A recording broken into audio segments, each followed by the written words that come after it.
Hello friends, जैसे कि आप सबको पता है हम कर रहे थे बिल्डिंग कंस्ट्रक्शन का एक बहुत ही इंपॉर्टेंट चैप्टर कर रहे थे जिसका नाम था सरफेस फिनिशेस। तो सरफेस फिनिशेस के हमने इसमें 9 पार्ट कंप्लीट कर लिए थे। आज हम करेंगे इसका 10th पार्ट करेंगे। 10th पार्ट में आज हम देखने वाले हैं एप्लीकेशन के जो मेथड हैं, कैसे अप्लाई करते हैं हम पेंट को, उसके कुछ मेथड्स हम देखेंगे। ठीक है, तो हमने इसकी एप्लीकेशन देखी थी कि इसको अप्लाई कैसे करते हैं, लेकिन इसके मेथड्स नहीं देखे थे। अब आज हम देखेंगे इसके मेथड्स कि कौन-कौन से मेथड्स हैं जिससे हम अप्लाई करते हैं पेंटिंग को। ठीक है, तो उससे पहले हम ये कुछ लाइंस देख लेते हैं, इंपॉर्टेंट लाइंस हैं, ये देख लेते हैं। There are dozens of different techniques available to manufacturers and finishers when applying paint और finish to a manufactured product. ठीक है, तो बहुत सारे ऐसे टेक्निक्स हैं जो मैन्युफैक्चर भी देता है और जो फिनिशर है जो काम करता है उसको भी पता होती है कि पेंट कैसे अप्लाई करते हैं। ठीक है, there are specific advantages and drawbacks to each of the application methods, and many of them have the several variation that are best suited for the specific circumstances. ठीक है, तो जैसे कि हमारे पास कुछ मैन्युफैक्चरर ने दिया होगा कि कैसे अप्लाई कर सके, कुछ फिनिशर जो काम करता है उसको पता होता है कि मेथड कहाँ पे कौन सा अप्लाई करें। तो सबके अपने एडवांटेजेस है, सबके अपने डिसएडवांटेजेस है, तो वो डिपेंड करता है कि हमें कौन से जगह पे कौन सी पेंट यूज करनी है, वो बहुत ही इंपॉर्टेंट मैटर है।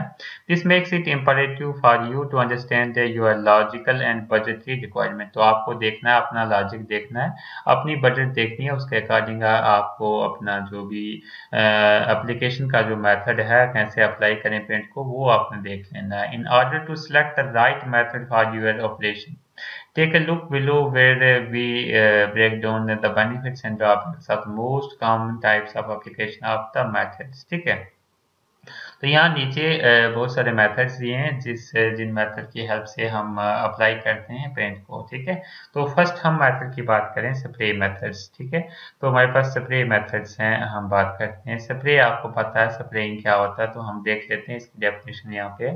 Spraying is the most prevalent paint and finish application technique among industrial manufacturer due to its versatility and economic viability। ठीक है, वर्सटैलिटी की वजह से और इकोनॉमिक वायबिलिटी की वजह से ये बहुत ही ज़्यादा यूज़ होता है। स्प्रे आपको पता है कि स्प्रे क्या होता है, सिंपली हम स्प्रे करके पेंट को अप्लाई करते हैं। There are a variety of different types of spray methods currently in use. तो बहुत सारे स्प्रे मेथड्स हमारे पास करंटली यूज हो रहे हैं, जिसमें हमारे पास एयर ऑटोमाइज्ड हमारे पास आ जाता है, उसके बाद एयरलेस हमारे पास आ जाता है, उसके बाद इलेक्ट्रोस्टैटिक एंड नेक्स्ट हमारे पास हाई वॉल्यूम और लो प्रेशर। ठीक है, तो ये सारे स्प्रे के मेथड्स के टाइप्स हैं हमारे पास, तो ये हम आगे देखेंगे।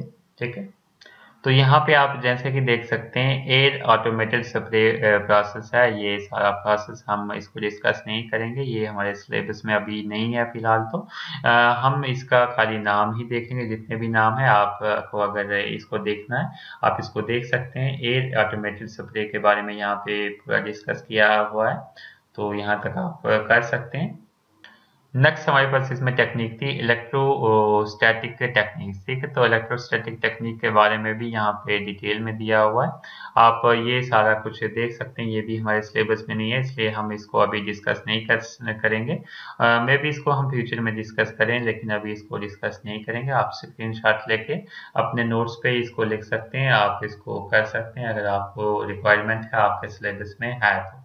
उसके बाद नेक्स्ट है अदर एप्लीकेशंस। ठीक है, तो अदर एप्लीकेशंस हैं जो इससे हम पेंट को अप्लाई कर सकते हैं, वो हम देख लेते हैं, वो इम्पोर्टेंट हमारे पास है।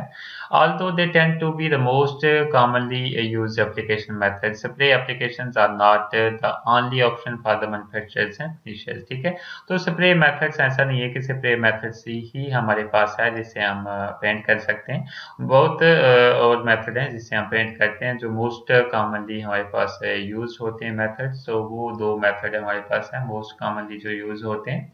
ठीक है, the methods don't utilize the spraying techniques. ठीक है, तो इसमें स्प्रेइंग टेक्निक्स की कोई भी जरूरत नहीं होती इन दो मेथड्स में। ये मेथड्स हैं, फर्स्ट है ब्रशिंग एंड सेकंड है डिपिंग। तो ये दो कॉमन मेथड्स हैं और बहुत ही इंपॉर्टेंट मेथड है। फर्स्ट है ब्रशिंग एंड सेकंड है डिपिंग। ठीक है, तो अगर मान लो आपके पास मशीन नहीं है, स्प्रेयर नहीं है, तो आप ब्रशिंग एंड डिपिंग से भी पेंट कर सकते हैं। तो ये ज़्यादातर ही यूज होते हैं। बाकी जो स्प्रे मेथड मैंने बताया वो हमारे पास हाई लेवल के वर्क में ही यूज होता है।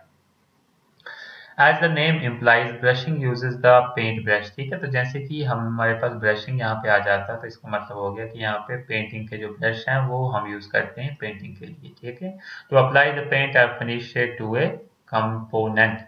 The paint's consistency is a key factor in successful brushing application. Thin applications may not cover the surface adequately, while thicker paints can pull and rope under the brush. ठीक है, तो जैसे कि हमने पेंट यहाँ पे ब्रश से करनी है, आप देख सकते हैं। तो इसमें हमारे पास जो पेंट थिन है, थोड़ी सी मोटी पेंट है, उसको थोड़ा सा करना मुश्किल हो जाता है, और जो थिकर है, थिक मतलब थोड़ी सी पतली है, उसको हम इजीली ब्रश से अप्लाई कर सकते हैं। Without proper consistency brush marks will likely remain after the application of the after the application is completed. ठीक है, तो जैसे कि हमारे पास हम बात करें, अगर हमारे पास प्रॉपर कंसिस्टेंसी नहीं होगी, पेंट प्रॉपरली मिक्स नहीं होगी, तो हमारे पास क्या होगा, ब्रश के मार्क रह जाएंगे हमारे पास दीवार पे।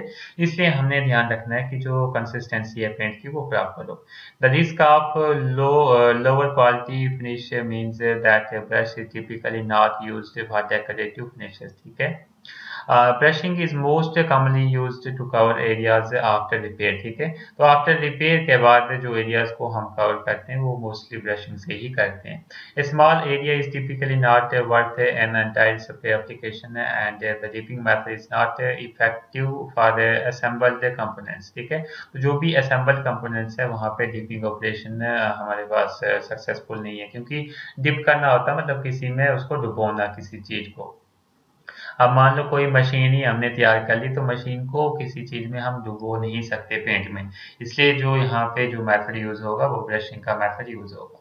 Additionally, brushing can also be good for hard to reach places, जहाँ पे हमारे पास पहुंचना मुश्किल हो जाता है, जैसे कि हम जहाँ पे स्प्रे नहीं कर पाते या पे डिपिंग नहीं कर पाते, वहाँ पे ब्रशिंग का हम इस्तेमाल कर सकते हैं।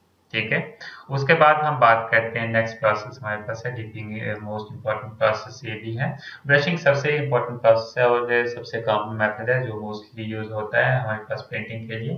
डिपिंग की अगर हम बात करें तो dipping is a technique that is most often used for applying primers and involve completely submerging the part in the tank. ठीक है, तो ये मोस्टली हम प्राइमर के लिए यूज करते हैं। अगर प्राइमिंग कोट हमने करना है किसी भी सरफेस पे तो हम डिपिंग करते हैं। डिपिंग आपको पता है कि किसी चीज में किसी चीज को डुबोना। ठीक है, इसमें क्या होता है, completely submerging part in the tank. ठीक है, तो जो भी हमारे पास जिसको हमने पेंट करना है उसको हम क्या करेंगे, उस टैंक में डालेंगे जिसमें हमारे पास पेंट होगी, तो वो जो पार्ट है वो पेंट हो जाएगा। ठीक है, this is effective for full coating components. अगर हमने फुल कोटिंग करनी है, मतलब जो कंपोनेंट है हमारे पास पड़ा हुआ, उसको हमने अगर पूरी कोटिंग करनी है, तो डिपिंग मेथड सक्सेसफुल है। हम सिंपली उस टैंक में, पेंट के टैंक में इसको डिप करेंगे, हमारे पास पेंट हो जाएगी। which makes it a great choice for applying a protective coatings. Fully immersing the part ensures that all areas will be sufficiently coated. However, this typically does not provide a high quality finish due to drips when the parts are hung to dry। ठीक है, तो मतलब ये इतना effective नहीं है, क्योंकि जैसे कि मान लो हमने पार्ट पानी में डाला, जैसे कि हमारे पास ये टैंक है, इसमें हमने कोई एक पार्ट जैसे कोई राड ही डाल दी, जैसे ही हमने इसको ऊपर उठाया राड को, तो इसमें से वो पानी जो है, जो पेंट है वो यहाँ से नीचे की तरफ आने स्टार्ट हो जाएगी, तो इस एरिया में ज़्यादा पेंट होगी, इस एरिया में कम कम पेंट होगी, तो ये इतना मेथड इफेक्टिव नहीं है। एडिशनली अगर हम बात करें, dipping is a poor choice. ठीक है, एक पुअर चॉइस है, इतनी अच्छी चॉइस नहीं है डिपिंग मेथड है। For finishing large components as the size of the tank becomes cost prohibitive. ठीक है, जैसे कि हमने कोई बहुत बड़ा पार्ट जो है मशीन का, उसको हमने पेंट करनी है, तो उसको अगर हम डिप करेंगे टैंक में, तो उतना बड़ा टैंक भी होना चाहिए जो कि हमारे पास कास्ट इफेक्टिव हो सकता, मतलब कास्ट उसकी ज़्यादा पड़ सकती है, तो इसलिए ये पुअर चॉइस है, इतना अच्छा मेथड नहीं है ये। Dipping is most often used in factories and at large repair station. तो मोस्टली ये फैक्ट्रीज में यूज होता है डिपिंग, और लार्ज रिपेयर स्टेशन में यूज होता है, क्योंकि इसके लिए खर्चा भी आता है। टैंक हमने जिसमें डिप करना है वो भी बड़ा होना चाहिए, क्योंकि अगर बड़ा मटेरियल हमने कोई बड़ा कंपोनेंट अगर पेंट करना है तो उसके लिए जो मटेरियल होना चाहिए, जो टैंक होना चाहिए, वो भी बड़ा होना चाहिए। इन जनरल अगर हम बात करें, the dipping application method is best suited for small components. ठीक है, बेस्ट किसके लिए सूट करता है ये डिपिंग? स्मॉल कंपोनेंट के लिए एंड प्रोटेक्टिव कोटिंग्स के लिए। It's essential to anticipate your own needs in detail before making a decision regarding a specific paint application. ठीक है, तो आपको सबसे पहले तो अपनी नीड के हिसाब से आपको जो है मेथड चुनना है कि आपको कौन सा मेथड है सूटेबल रहेगा। Not all application methods are appropriate for all companies, so it's imperative for you to understand your logistical, ठीक है, अपना आपको लॉजिस्टिकल चेक करना है, आपको बजटरी चेक करना है, अपना ऑपरेशनल रिक्वायरमेंट चेक करनी है। तो ये सारी चीजें चेक करने के बाद ही आपको मेथड को सिलेक्ट करना है।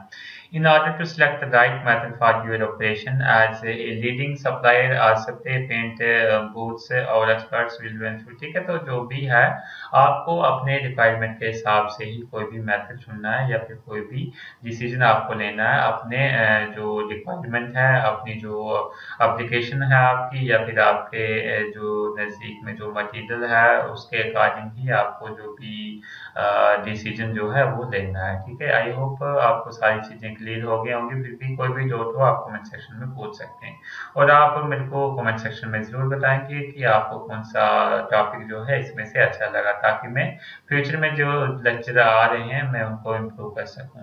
Thank you.